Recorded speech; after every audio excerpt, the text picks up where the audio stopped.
मुंबई अर्थात स्वप्नांची नगरी. आपली स्वप्न घेऊन अनेक जण मुंबई सारख्या शहरामध्ये येतात.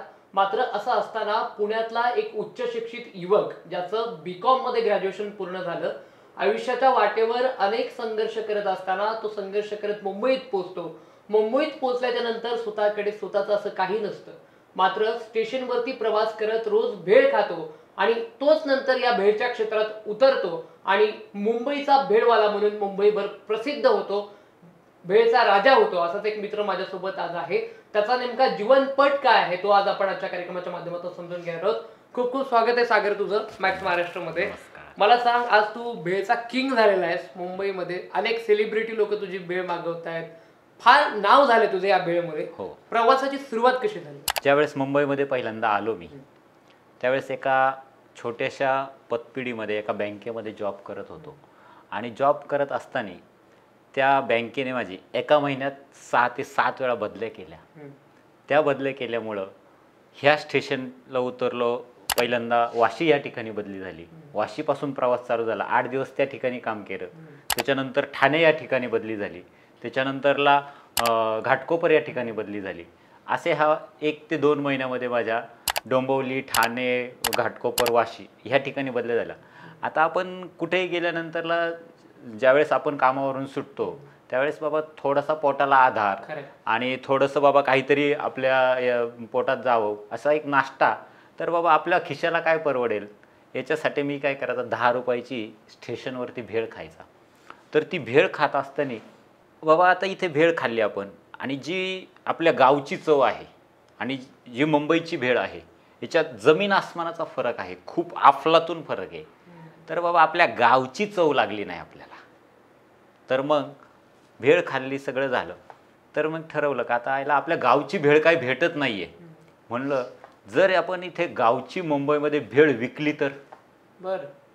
जर आणि तरचा प्रश्न आला आणि ठरवलं की आपण इथे मुंबईमध्ये गावची भेळ विकायची.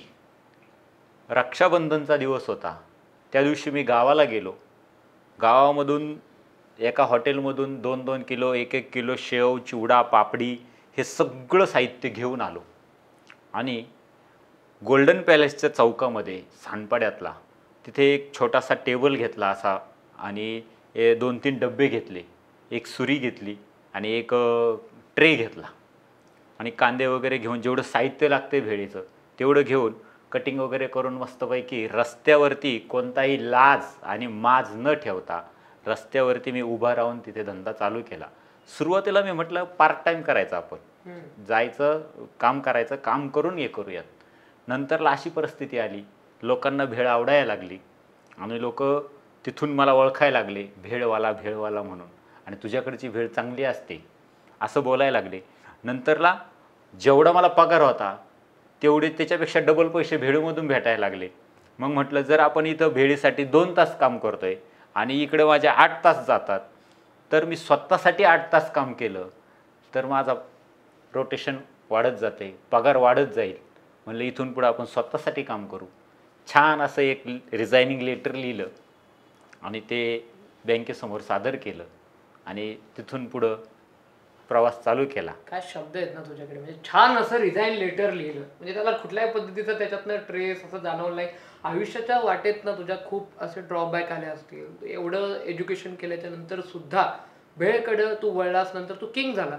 पण आयुष्यात एवढं शिक्षण झाल्याच्या नंतर तो प्रवास काय होता, ते आयुष्य सुरुवातीचं कसं होतं? शिक्षणाचं आयुष्य म्हटलं तर माझं पूर्ण शिक्षण हे खेडेगावात झालेलं आहे. 1ली ते 12वीचं शिक्षण माझ्या गावामध्ये झालं.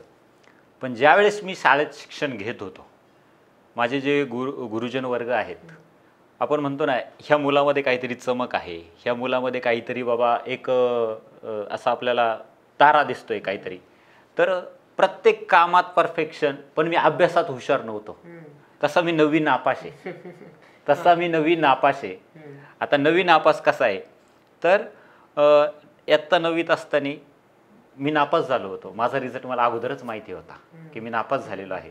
पण शासनाचा नियम होता की 10वीपर्यंत कोणालाही नापास करायचं नाही, तुम्ही त्यांना पुढं पाठवून द्यायचं. कमीत कमी प्रत्येक मुलाचं शिक्षण हे 10वी 12वी झालं पाहिजे.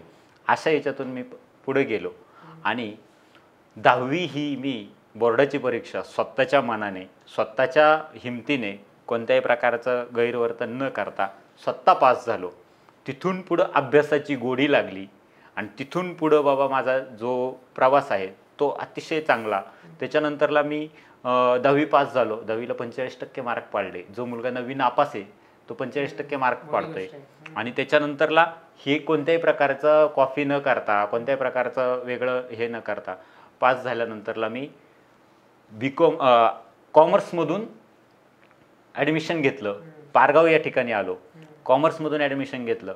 कॉमर्समध्ये ॲडमिशन घेतल्यानंतरला तिथून पुढं सुरुवात झाली आणि कॉमर्समध्ये आमची पहिलीच बॅच पारगाव या ठिकाणची संगमेश्वर विद्यालयातली. त्या ठिकाणी मी मुलांमध्ये पहिला आलो 60%. 60% मार्क्स पाडले. तिथून पुढं नंतरला मंचर या ठिकाणी आलो अण्णासाहेब आवटे कॉलेजमध्ये. ज्यावेळेस मंचर या ठिकाणी आलो त्यावेळी खूप असा NSS असेल NCC असेल म्हणजे ज्या बाह्य ॲक्टिव्हिटी आहेत त्या ॲक्टिव्हिटी मी खूप छान प्रकारे आणि पूर्ण ॲक्टिव्हिटीमध्ये मी भाग घ्यायला सुरुवात केली. ज्यावेळेस भाग घ्यायला सुरुवात केली त्याच्यामधून मला NSSमधून मला स्टेजरिंग शिकलो. जे आज मी तुमच्यासमोर बसलो आहे हे त्या NSSचं श्रेय आहे. त्याच्यानंतरला एक शिस्तबद्धता असते की बाबा एक शिस्त असते. प्रत्येकाच्या कामात एक शिस्त असते. आपल्या जीवनाला एक शिस्त लागते. ती शिस्त मी NCCमध्ये शिकलो. मी NCC शिस्त सर्टिफिकेट पास आहे. आणि त्याच्यानंतरला विवेक वाहिनी असेल नरेंद्र दाभोळकर असेल ही खूप मोठी व्यक्ती आहे. यांच्याबरोबर मी 2 दिवस माझा असा सहवास आलेला आहे की बाबा त्यांच्याकडून जे आपल्याला त्यांचे हे चालतात आपलं असं वर्कशॉप चालतात आजही चालतात. विवेक वाहिनी खूप मोठं प्रस्थ आहे ते. आणि त्यावेळेस मी कॉलेजच्या जीवनामध्ये सरांना भेटायला आम्ही 4 विद्यार्थी कॉलेजमधून निवडले होते आणि मी त्यांच्यातला एक होतो. आणि सरांचा तो जो आम्हाला मार्गदर्शन लाभलं आज मी जो काय आहे त्याच्यामध्ये त्यांचा खूप मोठा वाटा आहे. आणि आज लग्न करत असताना सांसारिक जीवन जगत असताना विवेकी विचार आपण कसे जपले पाहिजेत आणि कशा पद्धतीने तुमचं जीवन राहिलं पाहिजे हे त्यांच्याकडून शिकलो गेलो. त्याच्यानंतरला ह्या सगळ्या ॲक्टिव्हिटीज घेतल्या आणि हे करत असताना मी आपलं काम करायचं. कुठंतरी बाबा आपले खर्च भागले पाहिजेत. कुठंतरी आपला उदरनिर्वाह चालला पाहिजे. का तर माझे शेतकरी कुटुंब आहे. माझे वडील शेती करतात आणि आम्हाला शेतीसुद्धा खूप छोटी आहे आमची शेती. तर आपला खर्च आपण भागवला पाहिजे असा माझा हेतू होता. आणि मग मी आपलं कुठं बाबा इथे ह्या दुकानात काम भेटतं का त्या दुकानात काम भेटतं का. पहिलं काम जॉब केला मी रामायटो शोरूममध्ये. 500 रुपये पगार. एका महिन्याला 500 रुपये भेटायचे मला. त्याच्यानंतरला मी एका डॉक्टर किरण लोखंडे आहेत त्यांच्याकडे काम केलं. ते 2,500 रुपये द्यायला लागले. आणि असाच एक दिवस होता की तिथे दिवाळी झाल्यानंतरला पाटी लावली होती इथे मुलामुलींना काम भेटेल आणि ते होतं साई ट्रेडर्स अँड इलेक्ट्रॉनिक्स. तिथं मी जॉब मागायला गेलो. त्यांनी मला जॉब दिला आणि तिथून पुढं ह्या भेळवाल्याचा जन्म व्हायला सुरुवात झाली. तो धंदा शिकला गेला. त्याच्यानंतर शिस्तबद्धता आणि त्याच्यावर खरे संस्कार तिथं झाले. असं माझं शालेय जीवन लाईफ असं गेलं. आता हे शिक्षण झालं पण शिक्षणाच्या नंतर आता नोकरी काहीतरी त्याच्यानंतर छोकरी हा सगळा प्रवास असतो. तर मला सांग की ऍक्टिंग क्षेत्रात सुद्धा तू काम केलं असं मी ऐकलंय. हो. तर तो प्रवास तुझा काय होता? ज्यावेळेस 2013-14ला ग्रॅज्युएशन पास आऊट झालो मी त्यानंतरला मी काही एक वेगळं स्वप्न घेऊन बाहेर पडलो आणि तो जो जॉब होता दुकानावरचा तो देखील सोडायचं ठरवलं की बाबा आपण आपली स्वतःची ओळख बनवायची. पहिल्यापासून एक होतं की आपली ओळख आपण बनवायची असं माझं ठरलं होतं. मी ते स्वप्न घेऊन खिशात जे काही आपले पैसे असतील जेवढं काय असेल 10-15 हजार रुपये ते घेतले आणि पुणे या ठिकाणी बाबा ॲक्टिंगची अकॅडमी लावूयात आपण आणि कुठंतरी एक सुरुवात करूयात या क्षेत्राची. कोणत्याही प्रकारची माहिती नाही कोणत्याही प्रकारचा हे नाही. आणि मंचरमध्ये पारस लॉज म्हणून आहे या ठिकाणी अलका कुबल थांबलेल्या होत्या काही कामानिमित्त काही त्यांच्या शूटिंगच्या ह्याच्यानिमित्त. तर त्यांनी वाचलेलं पुस्तक होतं एक. ते पुस्तक मी वाचायचा आणि नंतरला मग पुण्यात जाऊन आपण सुरुवात केली. मग ॲक्टिंगची अकॅडमी लावली. गिरीश देशपांडे नावाचे होते ते गृहस्थ आता ते नाही आहेत ज्यांनी नटसम्राट नाटकाचा सलग रेकॉर्ड बनवला आहे, किती 39 तास का काय असा त्यांचा रेकॉर्ड आहे. चांगली बातमी झाली होती ती. त्यांच्याकडे अकॅडमी लावली होती. असाच गणपतीचा पिरियड होता आणि आम्ही मुलं जायचो, मस्तपैकी ग्रुप जमला होता, नाटकाची याची त्याची प्रॅक्टिस करायचो, ते आम्हाला शिकवायचे. हे सगळं झालं. नंतर गणपतीमध्ये देखाव्यांचा कार्यक्रम चालतो, पुण्यामध्ये खूप मोठे देखावे चालतात. तर सरांनी आम्हाला त्याच्यामध्ये भाग घ्यायला लावला, सगळं काही करायला लागलं. पण एक दिवस आम्हाला कळालं की आपण या ठिकाणी फसलेलो आहे, छान असे फसलेलं आहे. फी जी काय भरली ती आपण फसलेलं आहे. प्रत्यक्षात आपल्याला काहीच ॲक्टिंग शिकलो नाही आपण, आणि ॲक्टिंग काय असते हे तोपर्यंत कळलंच नव्हतं. नंतर म्हटलं आता फसलो तर आहे, याच्यात पडलो तर आहे, आपण काहीतरी आता उदरनिर्वाह चालवला पाहिजे. मग मी काय करायचा, ॲक्टिंगचा क्लास करायचा. मग कुठेतरी ते फुगे फुगवायला जा, इव्हेंट वगैरे करायचे. तर अशा इव्हेंटमध्ये मी फुगे फुगवायला जायचा, त्याच्यानंतरला पडदे बांधायला जायचा. काहीतरी आपला इन्कम सोर्स चालू राहायला पाहिजे. ह्या सगळ्यामधून एका बाजूला संघर्ष चालू होता, एका बाजूला शिक्षणही चालू होतं. त्याच्यानंतर मला अजब लग्नाची गजब गोष्ट नाटक भेटलं. दुनियादारीमधील अमित बेंद्रे नावाचा एक स्वारी म्हणून एक कॅरेक्टर आहे बघा, त्याच्याबरोबर माझी ओळख झाली. त्याच्याबरोबर मी नाटकं करायला लागलो. अब चौक असेल, मग असे चेतन दळवींचं नाटक असेल, यांच्याबरोबर खूप लोकांबरोबर, सेलिब्रिटी लोकांबरोबर मी नाटकं केली. आणि मग प्रवीण तरडेंचा देऊळबंद फिल्म असेल, त्याच्यामध्ये एका गाण्यामध्ये छोटासा रोल भेटला मला. सुरुवात तिथून झाली फिल्मला. पण म्हणावा असा त्याच्यामधून इन्कम सोर्स नाही भेटला. मग कुठंतरी आपण एक नाराज झालो असा मस्त, आता काय करायचं, आणि पुन्हा गावाला गेलो. मला एक सांग, आयुष्यात असा कुठला क्षण आला की तिथं असं वाटलं यार आता सगळं संपलंय आयुष्यात, आणि खूप असं संघर्ष वाटलंय सगळं सोडून देऊ, नको नकोसं झालं असं कधी? ज्यावेळेस मी पुणं सोडलं आणि गावाला गेलो, पुन्हा एकदा त्याच दुकानावरती साई ट्रेडर्स इलेक्ट्रॉनिकच्या तिथं काम करायला लागलो. आणि नंतरला थोडंसं शेटचे माझे क्रॅशेस झाले होते आर्थिक व्यवहारातनं. तर मग म्हटलं आता आपण एखाद्या कंपनीत काम करू. कंपनीत पुन्हा बॉश कंपनीत कामाला लागलो. बॉश कंपनीत चाकणला जाय चालू होती. आणि एक दिवस माझ्या खूप जुन्या मित्राचा फोन आला की सागर, मी वनवा नावाची फिल्म करतो आहे, आणि त्या फिल्ममध्ये तुला मी चांगला एक मोठं कॅरेक्टर म्हणून घेतो आहे, आणि मला खेडमध्ये भेटायला उद्या येतो. शनिवारी रात्री मला 12 वाजता त्याचा फोन आला. ठीक आहे म्हटलं, येतो मी. कारण की मित्र खूप जवळचा, हृदयाजवळचा मित्र होता. शेखर नाव होतं त्याचं. गेल्यानंतरला भेटलो. त्याने सांगितलं एवढा फायनान्स आला आहे आपल्याकडं, असं झाले तसं झाले.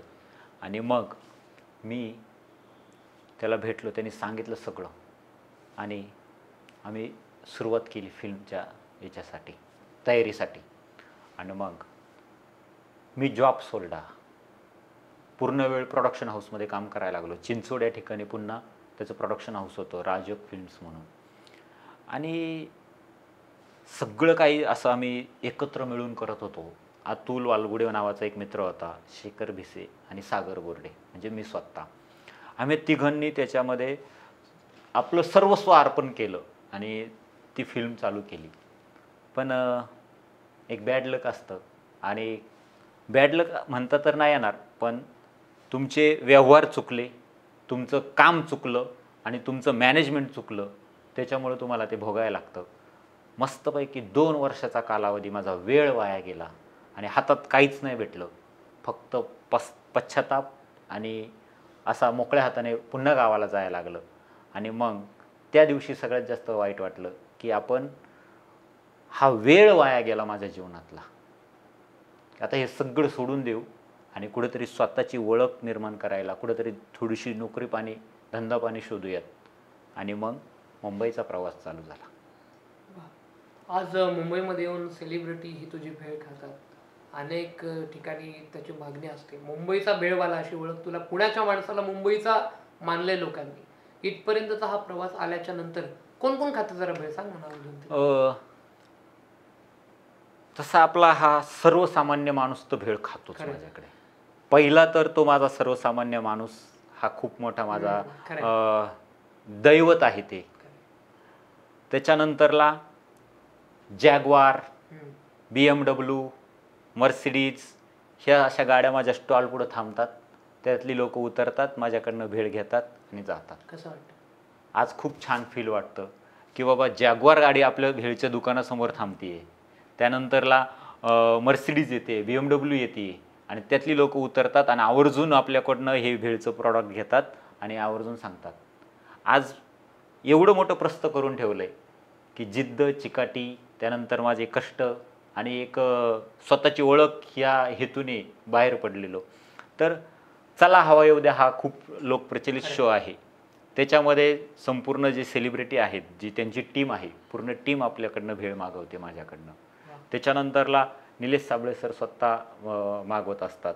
त्यानंतर आव्हाड साहेबांनी देखील भेळ मागवलेली आहे आपल्याकडनं. त्यानंतरला आत्ता just recently Sandeep Pathak sir आले होते माझ्याकडे भेळ खायला. त्यानंतरला दिलीप वळसे पाटील जे आमच्याच गावचे आहेत, आत्ता मंत्री आहेत ते, तर हे सुद्धा मागवतात भेळ आपल्याकडनं. आणि अशा प्रत्येक विविध क्षेत्रातली, विविध याच्यामधली लोक आवर्जून ऑनलाईन बुकिंग करतात की सागरची भेळ मागूयात. यूट्यूब असेल, फेसबुक असेल, इंस्टाग्राम असेल, ह्या पूर्ण याच्यावरती भेळीचं प्रस्थ हे आहे. आता तू एवढा सेलिब्रिटी झाला भेळच्या विश्वात असं आपण म्हणू, काय मुलींच्या काही विशेष मागण्या नाही आल्या का? मग आता सागरला बाबा भेळ चांगली आहे, मग काय प्रपोज आले वा काय असं काय झालं? असं काय नाही की लपवतोय आता? नाही, असं नाही काही. माझं जोपर्यंत लग्न झालं नव्हतं तोपर्यंत खूप छान मैत्रिणी यायच्या, खायच्या. आजही येतात त्या, अशा नाही आहे, पण एक वेगळे पण होतं त्याच्यामध्ये. आवर्जून भेळ खायला यायच्या, भेळ खायच्या. आणि मी ती भेळ पण अशी बनवायचा ना की त्याच्यावर मस्त अशी कांदा, कोथिंबीर एक्स्ट्रा द्यायचं थोडंसं. हां, तर थोडंसं ते एक एक्स्ट्रा द्यायचं आणि त्यांना असं वाटायचं की हा कधी आम्हाला भेळ खायला देतोय, अहो लय नका सजू तुम्ही. मग मी म्हणायचा आणि कधी कधी त्या अशा भैया भैया बोलायच्या. मग मी नाराज व्हायचा थोडासा, भैया नका बोलू तुम्ही, असं माझं नाव सागर आहे, सागर बोला, मला सागर बोला. पण भेळेनीच नंतर ओळख दिली, भेळेनीच जीवन सेट केलं आणि भेळेनीच मला लाईफ पार्टनर दिली, असा तो हे आहे. सागर, मराठी माणूस म्हटल्यानंतर एक मीपणा नावाची गोष्ट प्रामुख्याने, हे मी का बरोबर असं एक असतं मोठ्या प्रमाणावर. या सगळ्याला भिदून मुंबई सारख्या शहरात आला आणि सगळं उभं केलं. नाही वाटलं अरे माझं एवढं एज्युकेशन झालं, मी कशाला याच्यात पडू, असं काही वाटलं होतं? भविष्य दिसलं होतं याच्यात, ते करू आपण एवढं? हो, जसं आपण म्हणतो, म्हणजे इथे जातीचा किंवा याचा प्रश्न नाही आहे हा. तर मराठी माणूस धंदा करू शकत नाही, मराठी माणूस रस्त्यावर उतरू शकत नाही. पण मी ठरवलं होतं की बाबा जर भैये UP-मधून इथं येतात, स्वतःचं अस्तित्व निर्माण करतात, कुठेही कोपऱ्या कापऱ्याला आज आपण बघतो कुठेही कोपऱ्याला उभे राहतील आणि धंदा चालू करतील. मराठी मुलं आज माझ्यासारखे सुशिक्षित बेरोजगार किती आहेत, ग्रॅज्युएट असे कितीतरी बाहेर पडतात, त्याच्यानंतरला इंजिनियर आज कितीतरी बाहेर पडतात. मग ह्या मुलांनी जर स्वतःचा व्यवसाय चालू केला, याच्यामध्ये मी भांडवल लावले फक्त पहिले 1,000 रुपये. आज याच्यामध्ये माझं भांडवल आहे 1.5 ते 2 लाख रुपये. महिन्याला किती म्हणजे याच्यात आउटपुट येतो? महिन्याला माझा पूर्ण टर्नओव्हर जातो कधी कधी 80,000, 70,000, कधी कधी लाख पण जातो, जसा हे असेल तशा पद्धतीनं. पण कमीत कमी 50,000 ते 60,000 रुपये कमवतो मी, म्हणजे मला प्रॉफिट ठेवतो. हां, त्याच्या मागं असं नाही का बाबा हे लोकांना लुबाडून घेतलंय किंवा लोकांच्या एक्स्ट्रा आपण वेगळ्या पद्धतीने कमवले, नाही. याच्या मागं माझं तेवढं कष्ट पण आहेत. मी सकाळी पहाटे उठतो, मार्केटला जातो, वन फिरत भेळ बनवतो आणि नंतरला संध्याकाळी स्टॉल पण लावतो. हे पॅकिंग पण स्वतः मीच करतो, एकटाच करतो मी सगळं. फक्त 2 लेडीज हे पॅकिंगसाठी भरायला घेतो आणि एकटाच माझा सगळा हा चालू असतं. घरनं कसा सपोर्ट आहे मग याला? हो, खूप छान सपोर्ट आहे. चिडचिड वगैरे सुरुवातीचा जो हे आहे, ज्यावेळेस मी हा धंदा चालू केला त्यावेळेस आपलीच लोक, आपलाच मराठी माणूस हा आपले पाय ओढण्यासाठी आतुर असतो. गुजराती, सिंधी, मारवाडी ही लोक त्यांना पुश करत असतात आणि त्यांच्या मुलांना हे बाळकडू धंद्याचं दिलं जातं. आपल्या लोकांचा प्रॉब्लेम काय होतो, मी अतिशय बारीक त्याच्यामध्ये थोडंसं लक्ष घेतलं आणि अभ्यास केला आहे की आता मी धंदा करतोय, हा माझा मुलगा आहे, मी जर त्याला म्हटलं तू माझ्या संगती यायचं आणि बसायचं फक्त, तो बालवाडीत जाऊ दे, याच्यात जाऊ दे, कोणत्या एज्युकेशन घेऊ दे, पण उरलेल्या वेळामध्ये तो जर माझ्या संगती आला, माझ्यापाशी बसला, त्याला त्या दुकानावर येऊन बसला, रस्त्यावर येऊन बसला, त्याला लाज नाही वाटली पाहिजे. का तर गुजराती, सिंधी, मारवाडी ही लोक बारीकपणापासूनच धंद्याचं बाळकडू देतात आणि त्यांना व्यवहार लवकर शिकवतात. एक पर शाळा नाही शिकला तरी चालेल, पण व्यवहार शिकला पाहिजे. व्यवहार ज्यावेळेस माणूस लवकर शिकतो त्यावेळेस तो धंद्यात पारंगत होतो. भले शिक्षणाला तुम्हाला कोण विचारत नाही. आजही माझा एक व्हिडिओ आहे, खूप व्हायरल झाला आहे. ठाण्यामध्ये एक आजी बसते, ती आजी फक्त लिमिटेड भाज्या विकते, शिक्षण अजिबात नाही आहे. 50 वर्ष झाली म्हणते मी या ठिकाणी बसते आणि धंदा करते. तर तिचे आज मुंबईमध्ये स्वतःचं घर आहे, 2 फ्लॅट आहेत आणि ती छान मस्त धंदा करते. आज आपल्यासारख्या एखाद्या नवतरुण मुलाला मुंबईमध्ये जर घर घ्यायचं म्हटलं किंवा मुंबईमध्ये स्वतःची ओळख निर्माण करायची म्हटली तर त्याला ते आता सहजासहजी शक्य होत नाही आहे. का होत नाही? का तर त्याला कशा पद्धतीने रन करायचं. आणि मुंबईसारख्या शहरासारख्या, पुणे मुंबईसारख्या ठिकाणी राहायचं तर तुमचा पगार कमीत कमी 50 ते 60,000 रुपये पगार पाहिजे आणि ग्रॅज्युएट मुलांना 10 ते 12,000 आपण कामाला ठेवतोय. मग तुम्ही स्वतःचा छोटा मोठा व्यवसाय चालू करा, त्याच्यात तुम्ही पारंगत व्हा. मराठी मुलांना आपलं आणि आपलंच गावचं प्रॉडक्ट मुंबईमध्ये आणून विका. मी काय केलंय तेच केलंय ना. एक शेवटचा प्रश्न सर, आयुष्यात भेळ विकत असताना असा एखादा तुझा प्रसंग असेल, चांगला वाईट कुठला म्हण, की तो विसरू शकत नाही. एखादा व्यक्ती तुझ्याकडे आला, तुझ्या भेळचं कौतुक केलं म्हण, किंवा तू त्याच्यातनं दुखला असशील, तुला आनंद झाला असेल, असा एखादा क्षण या क्षेत्रातला की तो आजही आठवतो, लगेच क्विक होतो? खूप हृदयाजवळचा क्षण आहे आणि प्रत्येकाच्या लाईफमध्ये असे येतात प्रसंग. एका मुलीबरोबर माझे प्रेमसंबंध होते. तर ती नाशिकची, मी पुण्याचा, आपल्या इथला. पण खूप छान बॉन्डिंग होतं, खूप छान हे चांगल्यापैकी कनेक्शन जमलं होतं आणि तेवढा विश्वास होता नात्यामध्ये. पण झालं असं की बाबा लग्न करायचा टाईम आला, म्हणजे विचारपूस चालू झाली आणि जे आपण कुंडली बोलतो, ती कुंडली काढायची आणि तुमची पत्रिका बघायची, हा टायमिंग आला. आणि त्यावेळेस ती बोलली की तिच्या आईला मी माझ्याकडची जन्मतारीख वगैरे ते त्यांना पाठवलं. तर ते बोलले की नाडी एक असते, नाडी. आता नाडी हा काय प्रकार आहे हा अजूनही मला कळालेला नाही आहे, पण नाडी एक असल्यानंतरला खूप प्रॉब्लेम होतात, हे होतं ते होतं. आणि बोलले की हे ऑनलाईनच्या जमान्यात जमलेलं आहे आणि मुलगा असा आहे तसा आहे, नका ह्या मुलाच्या याच्यात तुम्ही हे करू. आता आमचं तर प्रेमसंबंध होते, पण आमचं ठरलं होतं तुझ्या आईवडिलांच्या, माझ्या आईवडिलांच्या संमतीने लग्न करायचं. कोणत्याही प्रकारचा इथे आपण एकमेकाला पळून जाऊन किंवा इतरत्र मार्गाने अजिबात नाही काही करायचं. तर हे सगळं ठरलं असताना ज्यावेळेस तिच्या आईला कळलं की मी रस्त्यावर भेळचा धंदा करतोय, मी रस्त्यावर उभा राहतोय, त्यावेळेस तिच्या आई बोलली की त्याचं भवितव्य काय आहे पुढं, की बाबा तो पोरगा असा आहे, रस्त्यावर उभा राहून धंदा करतो आणि उद्या तुझं भवितव्य काय असेल. तर त्यांनी मला हे सांगितलं नाही, पण नंतरला मला कळलं की त्यांना मी रस्त्यावर धंदा करतो म्हणून प्रॉब्लेम आहे आणि असं असं आहे. ठीक आहे म्हटलं, तुमचा निर्णय तुम्ही घेऊ शकता, मला काही प्रॉब्लेम नाही. पण कुठंतरी कसं मनातून प्रेम झालं होतं, वाईट वाटलं, खूप अपसेट झालो होतो.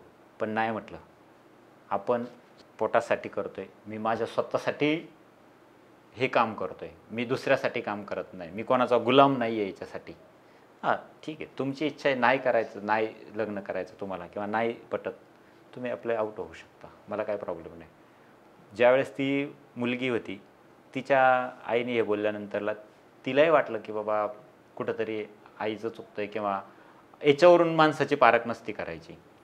त्याच दिवशी ठरवलं, भेळ ही एक दिवस माझ्या नावाने ओळखली जाईल आणि एक दिवस हा ब्रँड असेल. आज ही भेळ मी आउट ऑफ पाठवतो, बाहेरील देशातसुद्धा माझी भेळ जाते. त्यामुळं तिथून पुढे एक जिद्द धरली, एक चिकाटी निर्माण झाली आणि एक तो प्रवास चालू झाला. क्या बात आहे सागर. नक्कीच म्हणजे एक प्रेम तुला मिळालं नाही, पण आज असंख्य मुंबईकर असेल, असंख्य महाराष्ट्र असेल किंवा देशाच्या बाहेर सुद्धा तुझी वेळ पोहोचते आणि खूप सगळे चाहते प्रचंड भरभरून प्रेम करतात. खरंच खूप छान. मला असं वाटतं आयुष्यामध्ये आपल्या अनेक संघर्षाचे वाटचालीचे क्षण येत असतात, मात्र हा प्रवास आहे. आयुष्य म्हणजे एक सुंदर प्रवास असतो. त्या प्रवासाच्या वाटेवर चालत असताना ती वाटचाल किती सुंदर करायची. म्हणजे मंगेश पाडगावकरांची फार सुंदर ओळ आहे की काळ्याकुट्ट्या अंधारात जेव्हा काही दिसत नसतं, दिवा घेऊन तुमच्यासाठी कोणीतरी उभा असतं, तेव्हा काळोखात कुडायचं की प्रकाशात उडायचं हे आपण आपलंच ठरवायचं असतं. सांगा कसं जगायचं, कणत कणत की गाणं म्हणत, सांगा कसं जगायचं. गाणं म्हणत जगणं काय असतं ना, ते आपल्याला सागरकडनं शिकायला मिळतं. सागर, तुझा हा प्रवास असाच दिवसेंदिवस बहरत राहो, याच आमच्याकडून तुला खूप खूप शुभेच्छा. थँक्यू. आता याची भेळ खायला मी जाणार आहे. खूप सगळं कौतुक त्याच्या भेळचं झालेलं आहे. खूप चांगला मित्र आहे. चला मी लवकर भेळ खायला जातो आणि सागरच्या या प्रवासाबद्दल तुम्हाला काय वाटतं लवकरात लवकर कमेंट बॉक्समध्ये व्यक्त व्हा. आणि अशाच ताज्या वेगवेगळ्या क्षेत्रातल्या लोकांचा संघर्ष पाहण्यासाठी आपल्याच माणसांचं आपलं मॅक्स महाराष्ट्र फॉलो करायला विसरू नका. नमस्कार. एक सोशल मीडियाचा